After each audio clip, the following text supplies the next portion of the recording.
Well, hello, my beautiful people. If you guys don't know who I am, my name is Benjamin Nowak. This is the Smallmouth Experience, a 100% smallmouth bass fishing focused channel. Today we're going to be doing a little boat walkthrough, and I've gotten the request to do this video probably 10 to 15 times over the last 2 weeks. So we're going to be going through this thing, showing you guys my boat, how I rig it out, my Phoenix 920 ProXP 2014 with the 250 Yamaha show here on the back. So we're going to be running through this whole thing, kind of breaking it down and talking you guys through each and every compartment so you guys can understand how I rig this thing out to have the maximum performance for the way that I like to fish. Now, I had this big video planned. I had planned to like wipe down the boat and clean off the carpet, but you guys are going to get it raw. You guys are going to get it the way that my boat would look if you guys saw me on the water today, with all this cottonwood on it, with all this nastiness that needs to be wiped off, water spots on the motor. You guys are just going to get it just basically how it is. Now, I want to thank you guys for 20,000 subs. We're on our way to 50,000, 100,000 subs. So if you guys are not already, please do me a huge favor, hit the subscribe button down below. Subscribe to the Smallmouth Experience, to the Nowak Nation. Let's keep growing this community because it's been insane growth over the last couple of months. But without further ado, I'm going to toss you on the tripod. We're going to start at the back of the boat and work our way up towards my office where I do a lot of my work up here at the front. Starting here at the back, I'm running a 250 4-stroke Yamaha show motor. This thing has been awesome for me. And then I have it mounted on a 10-inch hydraulic jack plate. Now, a lot of people think of a jack plate as being like a shallow water deal, but that thing is so important for me when I'm running that deep water, when I'm running that really big water situations, because it helps me lower that motor further into the water, gives me better control and better performance out of the boat. So I'm running that 10-inch hydraulic jack plate, which is something I'd have on all of my future boats, whether I'm running down in Florida or I'm running up here in the Midwest or I'm fishing that big water. It's a big, important piece to my boat. Now we're going to dive back into this back compartment here. I'm going to pull you guys a little bit closer. I'm going to show you guys my batteries and how I have this back compartment laid out as well. So in the back of the boat here, we're running a 5 battery system. I have 3 batteries dedicated for the 36 volt Ultrex up at the front. I have an on-off kill switch for that up there as well. So when I'm not using the boat, I turn this to off. I can charge the batteries without having to worry about a constant power drain. Then I have a second on-off switch, and this is for my dedicated electronics battery. This is what I run all of my graphs off of, my live scope, my UHD, and all 3 graphs that I have on the boat. And this is something I'd recommend if you guys are running those higher power graphs, you're running that mega imaging, the ultra HD imaging. This is another thing that I would recommend you guys taking the time to do, because you're going to get a cleaner picture and you never really have to worry about getting power to your graphs. As long as that battery is good and keep it charged, you guys can keep getting that constant strong power to your graphs with that dedicated battery. Now, I do have a 4-bank charger here on the back that's built in. This is where I plug that in. That slides in there. That's going to charge my 3 trolling motor batteries and my starting battery. And that dedicated electronics battery, I actually run a separate external charger, and I just run that to the electronics battery. That makes sure that that's getting a full charge each and every night, so I don't have to worry about getting out there and not having my electronics battery be in good shape. I also carry an extra prop. This is a 26-pitch Yamaha T1 prop. This is probably what I would recommend running if you're running the 920 Pro XP with a Yamaha show. Run that 26 pitch, but I have a 25 on it right now just to give me a little bit better heavy boat control, which is arguable at best. So that's pretty much just compartment. Nothing too exciting, just 5 batteries, on-off switches, and a dedicated electronics. Now we're going to hop up into the back of the boat and show you guys those compartments. So now we're in the back of the boat, and this is the Coangler Workstation. This is where the guy in the back of the boat gets to get all of his work done. But we also have both of our live wells here. So okay, you have the driver's side dedicated live well. I added in a calling holder system, so where you can clip your cull tags way before those like non-puncture cull tags were the deal. And then you have your Coangler or passenger live well right here. Both of those are separate dedicated units, so they don't have a divider in between there. Pretty deep, pretty awesome live wells. Back here is where I keep all of my life jackets, my rain gear. I have some tools in here, my Onyx, my AFCO bibs, my rope. Pretty much this is all of the stuff that I need as a boater to kind of get my boat out there on the water and going. This is not really a compartment I access throughout the day, just as needed to hold the stuff that I'm going to need, like my life jackets. And then back here, this is typically stays pretty open. Like right now it's empty. This is where my co-angler, the person that's fishing with me, can put all of their stuff. Keep that open for those guys in case they have anything they want to carry in the boat with them, which most of them do. All their tackle and everything that they need. So that's what goes in that compartment back there, but for the most part, if I'm just fishing by myself, that stays pretty open. So now we're here in the cockpit, and this is where I spend a ton of my time looking for offshore cover and structure for this giant smallmouth to hang out. And I'm running 2 graphs here. I'm running a GPS map 7610 and a GPS map 1042 XSV unit. Now, my recommendation, if you guys have a choice, I personally don't see the usefulness of having 2 graphs. Now, I know guys are going to argue with me in the comment section. They're going to say, okay, well, you can run side scan dedicated on one and all this other stuff on the other. I've tried it. I just don't really see the major benefit there. I think it's a $2,500 unit that you don't need to put on your boat, and you could spend on other gear and things to make you a better angler that having 2 graphs isn't necessarily going to do. But that's just my personal opinion. 7610 touchscreen. I really, really like the console because I can touch where I need to be looking and move it with my fingers. The button unit is nice, but I prefer that up front. We'll get into that here in a minute. So those are the 2 graphs that I'm running. I also have my tilt and my hydraulic jack plate tabs here at the steering wheel. Keep my hands on the steering wheel, and I'm running a hot foot as well. That hot foot, especially for big water situations when you're on the Great Lakes, I really like the hot foot.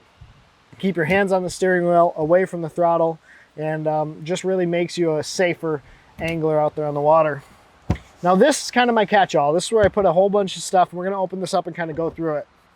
Like this is for the microphone I'm wearing. I have a couple spools of line just kind of roaming around in here. Basically, that's my leader line. Glass is white. My painted up scale, just a whole bunch of different things. This is sort of where I keep my super glue, my fizzing needle, a lighter, just a whole bunch of stuff in here. This is kind of my catch-all where I just toss things that I need to get out of my way, but have close enough at hand for when I need them. So need to kind of organize that because that's a mess right now. It's nice to have next to me because I can just put it right here, access it really quickly. Then here, this is something, even with major electronics that we have on the boats now, having a throwable buoy to mark an area is really, really nice. This is basically like a $2 buoy you can get from Walmart. My buddy Mikey, he's the one that showed me to upgrading it to like a really heavy weight. This is a 12-ounce weight. It's gonna fall straighter, faster, hold your buoy a lot better. So I always keep that next to the boat in case I need to toss it over to mark some piece of offshore cover. Now this is one of the coolest features of a Phoenix boat. This is my net storage. My net storage goes on the floor here, easy access. Keeps the net out of my way, and you guys have seen it a lot in a lot of my videos where I basically say, "Durs, I'm getting the net out," because a lot of times I lose a lot of fish because I don't get the net out till later. But that kind of is a really unique piece of equipment that they have in the boat, or piece of storage they have built in the boat that I don't know if any other company has really figured out a good way to do yet. Moving a little bit forward, you have some tool compartments here where I keep my pliers, my scissors. Basically, that's all kept right here. You have a cooler, which is very, very nice. And then you have a couple compartments down here where you can toss a whole bunch of different things, such as your spike it markers and other things like that. One thing that's really nice for the passengers, you do have a passenger rod locker. I may have used it 3 times so far, but I also have an optional second console, which I haven't really used a ton, but if you're fishing big water, you're taking your woman with you a lot, or your elderly parents or grandparents, and they want a second console, you can basically put that thing in there really quick, really fast, have another console, keep them out of the wind and protect it from the elements, which is a really nice feature you can add on to your Phoenix boat. But that is something that I have in the garage, haven't really used a ton. The moment you guys have all been waiting for, the front of the boat, my workstation where I do all of my damage, most of my damage when I'm out here on the boat. So starting here in this main compartment, you have your ruler, your measuring board, which slides in and out right there. And then you basically have a little bit of accessorial storage here where you can like hook your baits and clip things, basically for quick access. I don't really use it a ton, especially on the big water. Baits seem to fall out. You end up with more of a mess than it does really save you a whole bunch of time. Now in here, what I'm keeping is 1, 2, 3, 4, 5, 6, 7 3700 size Plano tackle boxes. I keep my TRD plastics because I was catching a ton of fish on the Ned rig. I also have that mixed up with a bunch of big worms, so like my 10-inch worms are in here as well for largemouth fishing. In here, I have a bunch of scents and colorants to kind of mark up my baits as I need. Keep these in a lockbox. This is something that I learned the hard way. Keep your scents and colorants in a lockbox. That way, if one of them opens up or spills, you don't have that stuff all over your boat because it gets really nasty really fast. So I keep that in here as well. I also keep my terminal tackle storage in here. So these are new boxes for this year. This is the Flambeau IQ Ike system. What I like about this are these individualized compartments. So if I just need to grab something really quick, I can just grab it. Kind of keeps it smart and organized out of the way. And these have actually become a very useful piece of tool in my boat. I have more plastics here. These are my creature baits, so my craws, my creatures, my jig trailers, the baits that I put on the back of my swing heads, pretty much all that is in here. And then, as always, I keep some random baits in here. This is my hair jigs, some Megabass Dark Sleepers. Now, I pretty much kind of rotate the tackle in and out based on the lakes I'm gonna be fishing and the time of year that I'm fishing. So I'm not gonna carry like a deep diving crankbait in the spring when I know fish are pushed up shallow. I really am selective with the tackle that I'm putting in the boat. By having these 7 boxes, I can rotate in and out what I need, what I don't think I'm gonna need, which has bitten me because I don't keep certain baits in the boat all the time. But it does save a little bit of space and weight in the boat. So in this compartment here, this is pretty much where I store most of my soft plastics. Now these tubs will actually rotate in and out of this big box depending on what style of bite I'm on. Like if I'm on a drop shot bite, I'll take my drop shot plastics and put them in this box, switch them out for the Ned rig and vice versa. But that's really what I keep in here. I also keep some swim baits, which I got to figure out a better way to store. A couple extra reels. Basically, and I'll always have a cardboard box full of randomness stuck in here. Now, actually, this box here, this Monster Bass box, this box here is full of some new baits from Venture Lures. Venture Lures is like a smallmouth specific sort of company. They sent me some stuff to try out and I'm really excited to kind of play with and talk to you guys about as I start to figure out how it really relates to the style of fishing that I'm doing. But some swim baits, drop shot baits, and other stuff like that. Now this is the one thing I'm not excited about my organization on, and that is fishing line. Like this is really not organized. I carry random spools of line. I don't even think I have like 10-pound test or 12-pound test in here. I just kind of have random stuff mixed in here. Some 30-pound test braid, which I never use. So this is really disorganized. Takes up a lot of space for really no purpose. So gotta find a better line storage system, but for now, that's how this box is laid out and how I'm utilizing that space as we sort of just cram some stuff back up in there. So the left side of my boat is dedicated rod storage, and I'm typically carrying about 15 rods in here. Now it's gonna vary and depend, but if you guys wanna check out my rod and reel arsenal, you guys can check it out. I'll leave that linked up here in the corner for you guys to go over and look at what kind of rods I'm carrying, what I typically keep with me in the boat, and the setups that I'm using each of these rods for. Now, one thing you'll notice is every rod in here has a rod sleeve on it. This is a pretty important piece of equipment because it keeps your equipment protected. This is a very valuable box, and you don't want to have rods break and you don't want to have them get all nicked up and damaged traveling down the road or down the lake. So keep them protected. Rod sleeves are a cheap and inexpensive way to keep your stuff protected when you're out on the road fishing. On the right side here, this is where I keep an extra life jacket. I have jumper cables. I have some extra tools in here. I also carry a dry bag, and this is something I definitely recommend with some extra clothes, some extra rain gear, some hot pads, just in case like during the winter your hands get cold, you want to keep those warm. I also keep a paddle.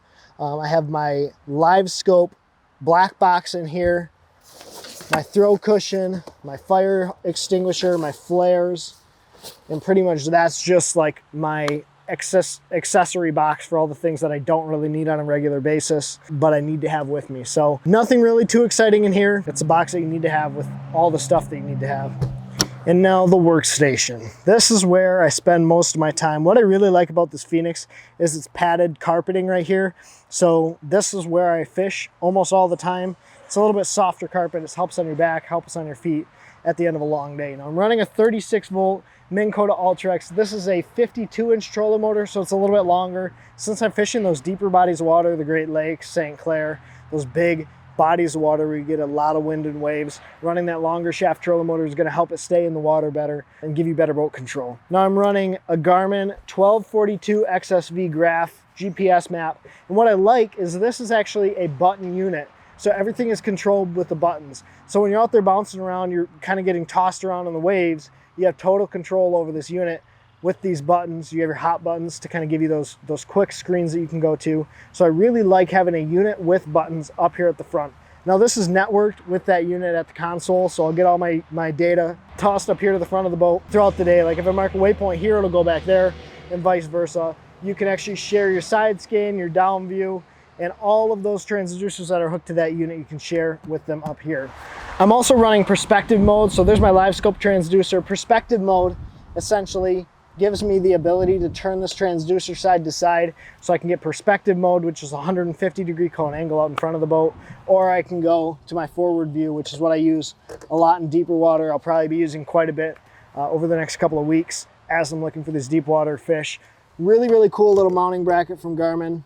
Gives me total control over that transducer in a couple different views that I really, really like. But that's pretty much how I set up the front of my boat. Nothing too crazy. You have a couple buttons, toggle buttons here, and a ram mount. This is where I was mounting my 7-inch graph. This is where my original graph was mounted up here, but I do like having it right over my foot so I can just look down. It's right in front of me and it doesn't get in the way, you know, of me when I'm fishing over here. I also had some issues where this ram mount was falling over. This is a super solid, sturdy mount, mounted directly to the floor, so it's not going to bounce around, it's not going to move when you're fishing that really, really rough water. So that's pretty much the entire boat walkthrough. So that's pretty much it. Like I said, it's not the cleanest right now. I have a doctor's appointment I have to take Reese to here in a little bit, so I didn't get to wash it down and clean the carpet off for you guys. But that's how I set it up. That's how I carry my tackle, that's how I carry my gear, and the way I have everything rigged out to give me the most performance out of this boat. From the jack plate and the motor all the way to the front of the boat where you have the graph and the trolling motor. Everything is set up specifically for fishing big water to catch giant smallmouth bass. If you guys have any questions or comments about anything in this video, please hit me up in the comment section below. Again, we're on the road to 50,000 subscribers. Please go down there if you're not already, hit that subscribe button to let you know when I keep posting videos just like this one here. We're doing daily videos every evening at 7:30 p.m. Eastern time. So thank you guys for watching. As always, take care, tight lines. God bless. Pursue your passion.